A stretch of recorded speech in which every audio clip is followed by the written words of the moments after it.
If you're special provisions and retired or are retiring under FERS, there's a few certain rules that you need to know about the FERS supplement, and that's what I want to talk about today. Hi, I'm Christian with Plan Your Federal Retirement, back with another video with our All About FERS series. Today, like I said, I want to cover the special provisions retirement and specifically the FERS supplement rules. There's a few details there that you should be aware of if you're not already. And just as a reminder, FERS Special Provisions is different than just the regular FERS. Your pension's slightly higher because the multiplier is slightly higher for the first 20 years. And you have different retirement threshold rules as well. So as a reminder, what those threshold rules would be retiring at age 50 with at least 20 years of service or any age with at least 25 years of service. Also, under FERS, we talk about the three-legged stool, the three pillars of FERS that's comprised of your pension. OPM likes to call this your annuity, but this is really just a pension. Also, it's comprised of Social Security. And the third leg of the stool is the TSP. So what happens if you retire earlier than the soonest that you can turn on Social Security, which is for everybody age 62?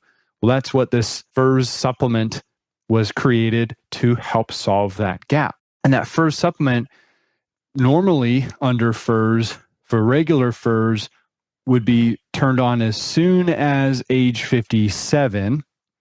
And then that lasts up until age 62. And then at age 62, that FERS supplement goes away. It goes away because it's the soonest age that you could then begin your Social Security benefits.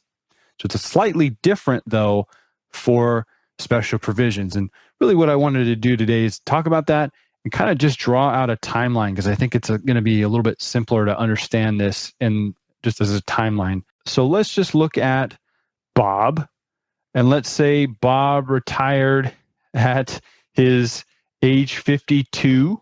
That's when he stopped working for special provisions in the FERS and government, and he's now collecting his FERS pension.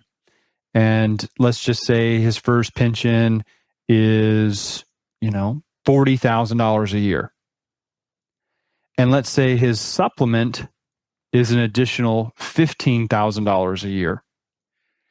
But let's say Bob, he wanted to keep working. He's 52. He knew that he wanted to change. So he wanted to leave federal government, but he's either getting a private job in the private sector, or maybe he's a contractor working for the government. But either way, he wants to go back to work and earn a salary outside of the federal government. And let's say his salary, for simplicity, is $100,000.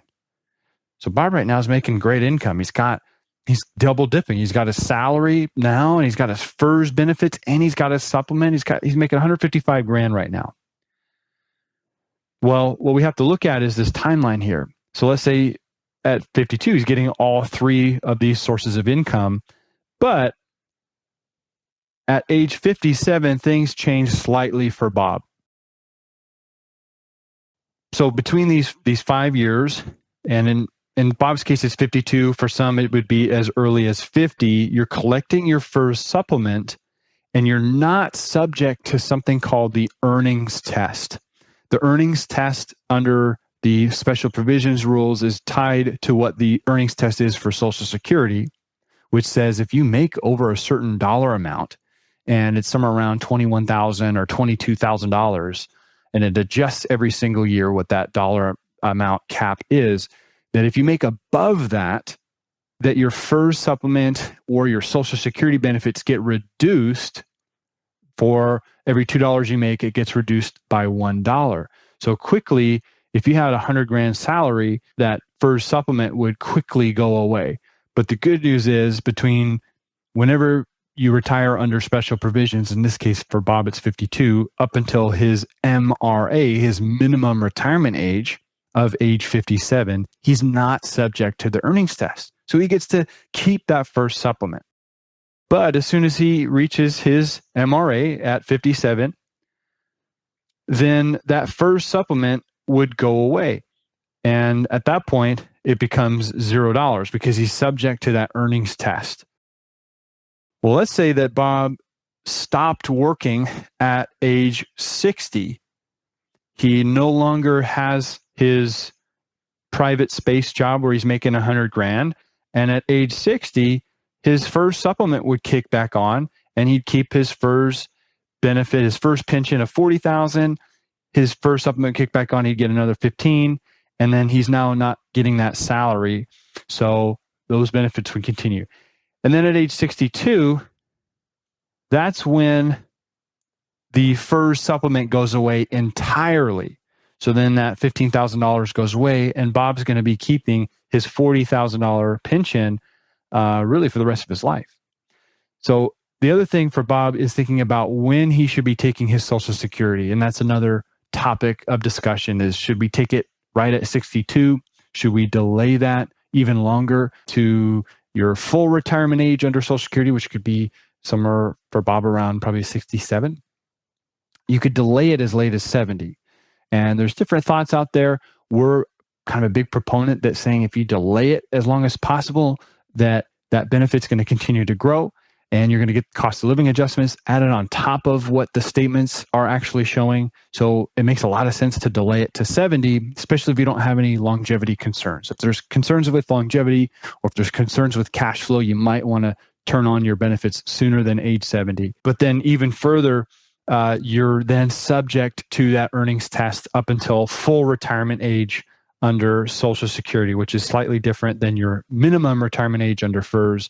But the concept is the same, that you're subject to that earnings test from whenever you begin your Social Security benefits up until your full retirement age under Social Security. That once you've reached your full retirement age, somewhere between 65 and 67, depending on the year that you were born, let's just say for Bob's case, it was 67, then that earnings test goes away. So the good news for Special Provisions retirees is they're going to get that FERS supplement. And between when they retire and their minimum retirement age under FERS, that FERS supplement is not going to be subject to the earnings test. It's just that once they reach minimum retirement age up until age 62, that's when that earnings test would then kick in and could reduce their FERS supplement depending on how much income is actually being made. Does that discourage someone from getting another job, especially if they like what they're doing and it gives them joy and they're fulfilled? No, it doesn't.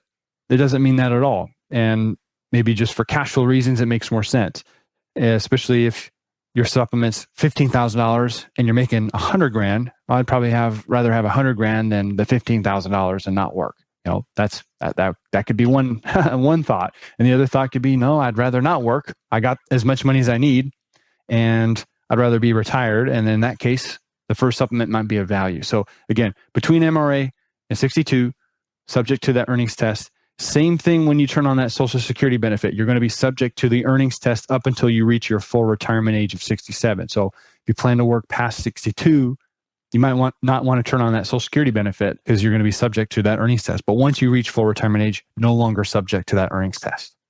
So hopefully this video was helpful. If you have more questions, feel free to leave your question below in the comment section. Make sure you share this with a friend too if you found it valuable. And until next time, happy planning.